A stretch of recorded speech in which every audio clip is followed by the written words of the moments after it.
तो दोस्तों कैसे हो? आई होप आप सभी अच्छे होंगे। तो आज हम बात करेंगे दोस्तों कुछ नियम और रूल्स पर जो कि बहुत बड़ा विवाद क्रिएट कर रहे हैं। ठीक है, तो आज हम उसी पर बात करेंगे और पॉइंट टू पॉइंट बात करेंगे। कोई यहाँ पर किसी का सपोर्ट और किसी का ये नहीं। तो देखिए बहुत सारे कैंडिडेट बोल रहे हैं सर सपोर्ट कीजिए। तो देखिए यार मैं यहाँ पर सपोर्ट जो नियम है उन नियमों को ही शेयर कर सकता हूँ, है ना। क्योंकि जो भी चीज़ें चलेगी नियमों के अनुसार ही चलेगी। हाँ, आप अपना पक्ष रख सकते हो, आपको रखना, क्योंकि आप लोकतंत्र का देश है ना। और मैं आपको एक पॉइंट बताऊंगा, उस पॉइंट पर भी आप अपना पक्ष रख सकते हो। तो चलिए मैं आपको बताऊंगा जो नियमों की बात हो रही है दोस्तों, 28/8/2018 के कुछ नियमों की बात हो रही है। उन नियमों पर चर्चा करेंगे। और आपकी ही एक कमेंट थी कि सर हम 28/8/2018 के नियमों को क्यों देखें। हमने तो पीबी से फॉर्म भरा था, तो हम पीबी के नियमों को देखेंगे। पीबी की रूल बुक में कहीं भी ऐसा कुछ नहीं लिखा है। तो इसी पॉइंट पर आज हम चर्चा करेंगे, तो वीडियो को एंड तक देखिए। और अगर आप पहली बार आए हो तो चैनल को जरूर सब्सक्राइब कर लीजिए और शेयर कर दीजिए, क्योंकि यहाँ पर दोस्तों हम ऑथेंटिक चीज़ें ही शेयर करते हैं। किसी की चापलूसी करने के चक्कर में ऐसा नहीं, किसी को खुश करना है तो उस चक्कर में आपको कुछ भी दे दिया जाए, गलत चीज़ें भी प्रोवाइड कर दी जाए। यहाँ पर वो काम नहीं होता, मैंने देखा बहुत सारे करते हैं। ठीक है, तो क्योंकि मैंने एक चैनल देखा था बहुत पहले, जब रिजल्ट आया था तभी मैंने बता दिया था कि अतिथि शिक्षक और अगर आपने नियमित कुछ किया है तो उनको रिजेक्ट कर दिया जाएगा। बहुत सारे जो अतिथि शिक्षक थे उन्होंने मुझे क्रिटिसाइज किया। मेरे वीडियो को देखकर फिर किसी दूसरे दूसरे चैनल वालों ने वीडियो बनाया था कि नहीं आपको एक्सेप्ट किया जाएगा, ये फालतू बातें हैं। तो क्या हुआ, उन चैनल को देखकर फिर जो अतिथि शिक्षक थे वो खुश हो गए। ठीक है, तो इस तरह से उनको क्या मिल गया, व्यूज़ मिल गया और सब्सक्राइबर मिल गए। लेकिन मैं अपनी बात पर टिका हुआ रहा, भले मुझे आपके सब्सक्राइबर या व्यूज़ मिले ना मिले। ठीक है, लेकिन जो सही थी मैंने वो बात आपको उसी टाइम बता दी थी अतिथि शिक्षकों की, कि आपको रिजेक्ट किया जा सकता है। और वैसा ही हुआ। ओके, चले अब मैं आपको ले चलता हूँ 28/8/2018 के नियमों पर। तो दोस्तों ये रहा 28/8/2018 के नियम है, आप देख सकते हो, है ना। ये डेट भी यहाँ पर लिखी हुई है 28/8/2018। और अब ये इसका क्रमांक है, इसको भी ध्यान रखना है ना, 119। इस नियम में वर्ग 1 के बारे में हम पढ़ेंगे, पात्रता की विषय शुरुआत में ही उन्होंने लिख दिया। ओके, अब इसमें क्या लिखा है देखिए, क्योंकि इन्हीं नियमों की बात की जा रही है और कंडिका 1.1 की बात की जा रही है। इसमें लिखा है कि हाई स्कूल उच्च माध्यमिक विद्यालय के में अध्यापन कार्य हेतु नियोजित किए जाने वाले उच्च माध्यमिक शिक्षक की पात्रता परीक्षा विषयवार होगी। पात्रता परीक्षा हिंदी, अंग्रेजी, संस्कृत, उर्दू, गणित, जीव विज्ञान।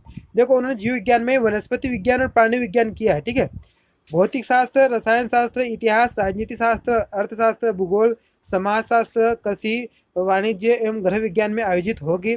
आवेदक को संबंधित विषय में स्नातकोत्तर उपाधि नियम में उल्लिखित प्रावधान अनुसार धारित करना अनिवार्य है। तो ये आपके लिए दोस्तों एक बहुत ही नेगेटिव पॉइंट है। जो भी अलाइड सब्जेक्ट वाले हैं उनके लिए ये 2018 का जो नियम है, 28/8/2018 नियम, इसको बेस बनाया जाएगा, है ना। तो यहाँ पर इस नियम के हिसाब से आप एलिजिबल नहीं थे। क्लियर मैं बोल रहा हूँ, इस नियम के हिसाब से, है ना। आप देखिए दोस्तों, आप आपने फॉर्म डाल दिया, आपने अप्लाई भी कर दिया, आप मेरिट में भी आ गए। अब आप तो अपना पक्ष रखोगे। तो आपको मैं हिंट देता हूँ, आप अपना पक्ष रखो तो आप ये वर्ग 2 को बेस बना सकते हो, है ना। वर्ग 2 में मैथ्स में इंजीनियर वालों को अलाउ किया गया है, तो आप ये बेस बना सकते हो कि जब वर्ग 2 में मैथ्स वालों को अलाउ किया गया है तो हमें भी किया जाए। इसी में एक पॉइंट दे रहा हूँ, बाकी हाई कोर्ट में जो होगा, कोर्ट में जो भी होगा वो कोर्ट का डिसीजन रहेगा। मेरा कोई डिसीजन नहीं है दोस्तों, यहाँ मेरा कोई पर्सनल व्यू नहीं है और नहीं पर्सनल मेरा कोई जजमेंट है। ठीक है, मेरा काम है आपको सही जानकारी प्रोवाइड करना। तो आप ये एक पक्ष रख सकते हो वर्ग 2 का। अभी कितना कारगर साबित हो गए मुझे नहीं पता, बाकी आपको मैं एक हिंट दे रहा हूँ, आप रख सकते हो। ठीक है, चले अब ये तो वर्ग 1 की बात थी, तो है ना। वर्ग 2 की भी हम बात कर लेते हैं। वर्ग 2 में देखिए कि माध्यमिक विद्यालयों में अध्यापन कार्य हेतु नियोजित किए जाने वाले माध्यमिक शिक्षक की पात्रता परीक्षा विषयवार होगी, आप सबको पता है। गणित, विज्ञान, सामाजिक विज्ञान, हिंदी, अंग्रेजी, संस्कृत एवं उर्दू, ये सब्जेक्ट होंगे, ये भी आप सबको पता है। गणित विषय के अंतर्गत क्या आएगा, गणित होना, भौतिक शास्त्र होना या फिर इंजीनियरिंग होना, है ना। उस इंजीनियरिंग विषय के साथ स्नातक उपाधि धारित करना अनिवार्य है। तो यही आपके पास एक बेस पॉइंट है वर्ग 1 वालों के लिए, अलाइड सब्जेक्ट वालों के लिए। तो ये इसको आप वहाँ पर आप अपना पक्ष रखते वक्त इस पॉइंटों को आप ले सकते हो। बाकी दोस्तों अब कितना कारगर साबित होता है ये मुझे नहीं पता। ठीक है, आगे देखते हैं। विज्ञान विषय के अंतर्गत क्या होना चाहिए आपके पास, सुनिए। रसायन शास्त्र, वनस्पति विज्ञान होना चाहिए, प्राणी विज्ञान होना चाहिए, माइक्रोबायोलॉजी, बायोटेक्नोलॉजी, बायो इन्फॉर्मेटिक्स में से किन्हीं 2 विषयों के साथ स्नातक उपाधि धारिता करना एवं सामाजिक विषय अंतर्गत इतिहास, राजनीतिक शास्त्र, अर्थशास्त्र, भूगोल, समाजशास्त्र एवं वाणिज्य विषय में से किसी एक विषय के साथ स्नातक उपाधि धारित करना अनिवार्य है। इस बात से एक पॉइंट क्लियर हो गया कि वर्ग 2 में इंजीनियरिंग वालों को अलाउ किया गया है ना। देखिए गणित में भी इंजीनियरिंग वालों को अलाउ किया गया है, और बायो में भी जो इंजीनियरिंग है जो है ना, ये रहा बायोटेक्नोलॉजी, बायो इन्फॉर्मेटिक्स है ना, इनको वर्ग 2 में अलाउ किया गया है, सिर्फ वर्ग 1 में इंजीनियरिंग वालों का अलाउ नहीं किया गया है। तो ये दोस्तों क्लियर फैक्ट रूल है। इस रूल के हिसाब से आपको प्रॉब्लम 100% आने वाली है, मैं क्लियर बोल देता हूँ, है ना। अब आपका एक क्वेश्चन था सर कि सर हम 28/8/18 के नियमों को क्यों फॉलो करें। हमें तो पीबी की रूल बुक्स के हिसाब से हमने फॉर्म भरा, तो हमारे साथ तो धोखा हुआ ना। ठीक है, तो चलिए हम पीबी के रूल देखते हैं, पीबी क्या कहता है इन रूल्स के बारे में। तो दोस्तों अब हम आ गए पीबी की मेन रूल बुक पर। ये रूल बुक आपको याद होगी, जिस तारीख को आई थी उस तारीख आप सब खुश हो गए थे कि चलो भर्ती निकली है 7 सालों में। वो दिन आपको भी याद है, मुझे भी याद है ना। चले अब हम देखते हैं यहाँ पर क्या लिखा है नियमों के बारे में, जिससे आपको प्रॉब्लम आएगी या नहीं।